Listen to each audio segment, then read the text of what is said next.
What's up, guys, and welcome back to the channel. And today we are going to be talking through some changes that I've made to my gallery after the recent Sorare roadmap, talking about my strategy moving forwards and what I've done to actually basically try and win as much from now to August, and then set myself up for the coming months after August as well. As always, guys, please make sure to like and subscribe to the channel. I believe about 85% of you are still not subbed who are watching. So please, if you can sub, that would really help out the channel moving forwards. If you've got any questions about anything that I mentioned in this video, please let me know in the comments down below. And let's get into the video.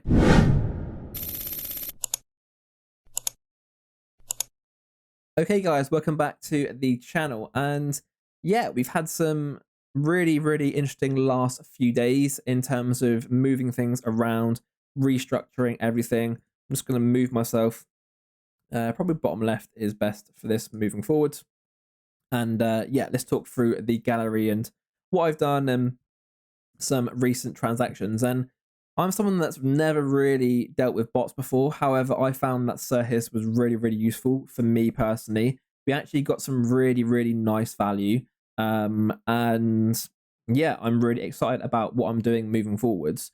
So the first thing that I saw was I had a lot of like depth pieces that I was using in 220s and 240s, and a lot of them were just crap. Basically, they were only really good for cap modes, and yeah, I had lots of like semi-useful depth, but not really enough like good quality. And yeah, I was scrolling through on Twitter.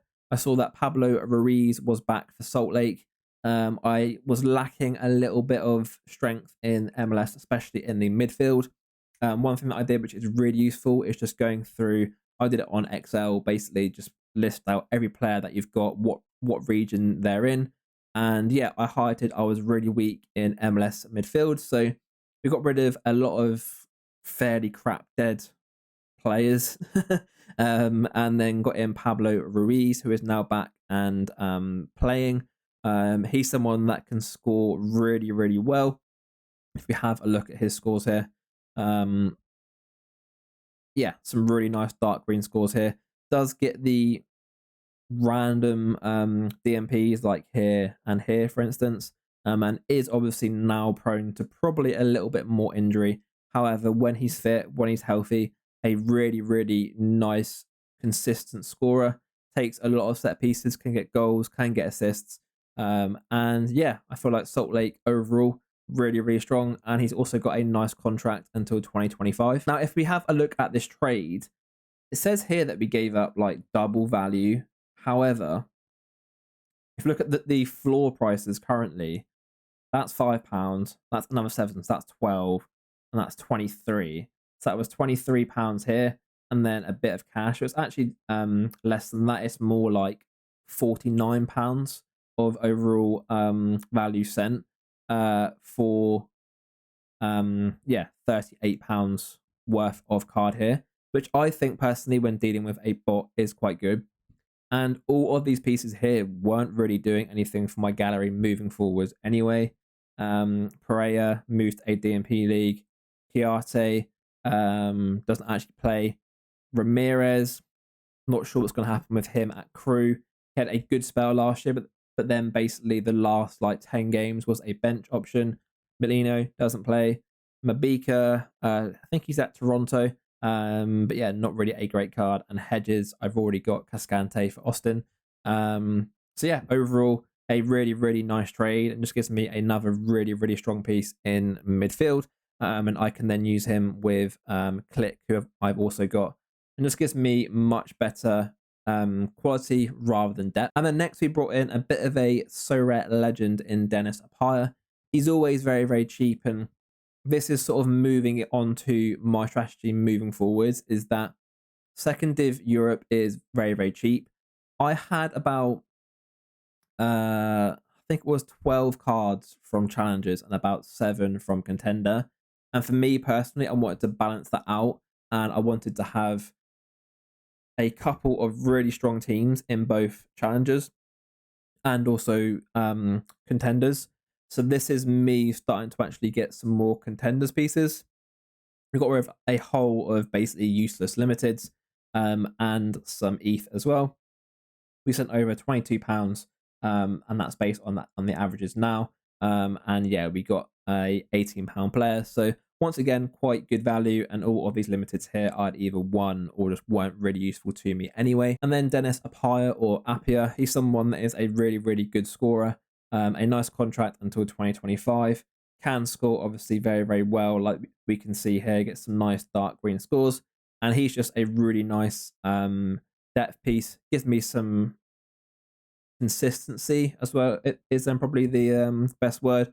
He's always going to play, and especially when they play at home, very, very strong.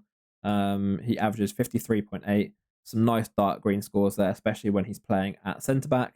And yeah, overall a really nice piece for my contenders area. And just means I get rid of some more useless limiteds as well. And then on to probably my favorite trade of all of them, is picking up Elias Manuel for New York Red Bulls. I saw that I basically had a really strange group of strikers in the MLS. I had Fafa Pico, Ramirez, and Corey Baird. Corey Baird, I'm confident that he's going to play for Cincinnati moving forwards. They've looked quite good in preseason. And then I had Pico and Ramirez, who I wasn't really sure if they were even going to start. And yeah, I was like, rather than getting some older strikers, let's get someone who's a little bit younger, has a lot of potential moving forwards, and has shown flashes of what he can do. And he's been really, really good in preseason. I believe he scored a hat trick. He had flashes last year, and I feel like Red Bulls are going to be quite good this year, especially with them bringing in Forsberg. And hopefully, if Forsberg can link up with Manuel, then yeah, that would be really, really nice. In terms of his scores, he was a bit of a sort of typical 240 striker last year. He had sort of flashes when he did actually score or assist. Goal here, 2 assists, 3 goals here. So he is capable of getting multiple DAs, which is quite nice. He was just a little bit inconsistent in and out of the team, but should be a really, really solid starter for this season. And yeah, with Forsberg obviously supplying him, hopefully he can get some more goals and assists and just get a little bit more AA as well, as obviously minus 0.3 AA isn't ideal. But yeah, if that can just take a little bit of a step moving forwards, we should have a really, really solid striker for the summer. And yeah, hopefully he'll partner well with my other MLS purchases. There we go. Okay, next up on the trade list is actually quite a random one. I was going through Sahis's gallery, seeing all of the cards that he had, and I saw that he had a 1 out of 10 Holtby, 1 out of 100, sorry, Holtby. And obviously I'm moving into second div with some certain pieces. So I was like, let's see what we can get him for. And yeah, we sent over Ranthal and Canus, and a little bit of ETH. And yeah, we sent over about £45 worth, and we got a 34 pound card back, sorry. However, that is a 1 out of 100 Holtby. He's been a really, really good scorer. He missed the last game, I believe, through suspension for 5 or 10 bookings. But yeah, you can see from his scores, can get some really, really, really nice peaks. 4 scores in the 80 to 90 range and 2 in the 90 to 100. And yeah, he fits in with that second div aspect of my gallery moving forwards. And yeah, I thought it'd be quite nice to own a 1 out of 100. It's my first ever one. And yeah, it was just a little coincidence really that just sort of happened. And yeah, now we own a 1 out of 100 Lewis Holtby. Another really nice trade that I made was picking up Sergio Gonzalez from Leganes. He is a second div defender, and he goes nicely with my recent goalie purchase, which I'll talk through shortly. We sent over £22 worth of ETH, and then Michael Boxall. Boxall's getting old. He's more of a 240 grinding centre back. He'll start every game, but obviously there's a large difference in quality between him and Gonzalez. And yeah, he is a really, really nice scorer, especially recently. Has that chance to actually hit nice and high in 98 and 100. His last game here, which was this game week, he scored 83 with 23 AA, 17.6 AA across the last year. And yeah, I believe that's at top. Obviously, if they do go up, he's going to move from being a contenders to a champions, which I can either use him there and then build into the champion section, or I can then just sell him as his price should either stay the same or rise slightly. But yeah, overall fits into the second div strategy. And it's just, yeah, an overall really, really solid player. And then, as I just mentioned, we did manage to pick up Diego Conde, or Cond, who is the starting goalkeeper for Leganes. We bought the old season card just because we managed to get a really, really stupidly cheap deal. We sent over £122 for him, and yeah, his recent average is 176, so we could sell him for a bit of profit already. And yeah, this guy was obviously wanting to actually get some quick ETH. There is quite a lot of people selling up currently, so there are some good deals going around. On purchasing him, they had 18 games left. I believe it's now 17. The plan is to actually use all of these in-season contenders. So we're going to actually switch Apaya from an old season to new season, and then we're going to have Gonzalez, Holtby, and then a couple of other new in-season cards, and then see if we can win some cash. I believe we're going to get about 10 games worth of in-season, so hopefully I can win, 3-4 pots of E from that, and then obviously we can then use those cards next season in contenders, or if Conde and Gonzalez go up, we can then use them in champions or just sell them on. Overall, I just couldn't really turn down that sort of value. About £150 for Conde and Gonzalez, and we basically get the best stack in second div in the Spanish div. They're top. They barely let in any goals. So yeah, hopefully we can win some nice cards with them and also use them in the in-season competition to actually win some ETH as well. And then moving on to our last trade. This was more of a short-term trade just to actually get in a forward who scores half decent. We have Pansel, who is suspended, and Bergstaller, who is injured in in contenders, which means that we need a striker option. And he's mainly going to be a backup. We are looking to actually bring in someone better when some pieces sell. But yeah, we've got quite a good deal here. We sent over £22 worth, and he's now worth about 30, which is very, very nice. And yeah, overall, we've now restructured things. So we're going to have a really, really strong couple of teams in both challengers and contenders. We've actually decreased the age of the gallery a little bit as well, which I think is quite key. I had quite a lot of those, 30 to 35-year-old players who obviously score well, but there is that chance of them obviously getting injured or moving teams or not starting. So we've overall de-aged the gallery a little bit, which is quite nice.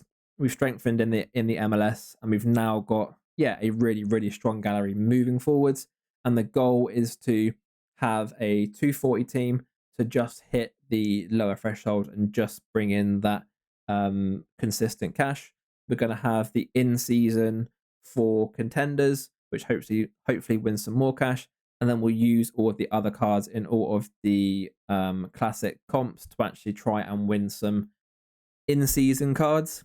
God, this is so complex, isn't it, trying to actually talk through it all. And the goal of obviously winning those in-season cards during summer is that when the European seasons start in August, we can use the in-season cards to then win the in-season cards from Europe, if that makes sense. So we'll be using in-season like MLS cards to win in-season from Europe.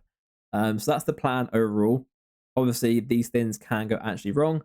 But yeah, we managed to actually act quite quickly, move some things around, and hopefully we're quite well now set up from now all the way through to the end of the year. And as I did mention, we do have some more pieces up for sale as well. We've got a few like really crap rares here, which hopefully they sell to people that need them for the collections. We've got a Westwood. We don't really need him now that we've got Pablo Ruiz. We've got a Sean Johnson, who we're going to actually sell on as we've got too many goalies in challengers. Holtby we have listed just because someone may pay really high for his one-off. Sven Coombs, like I said, is injured.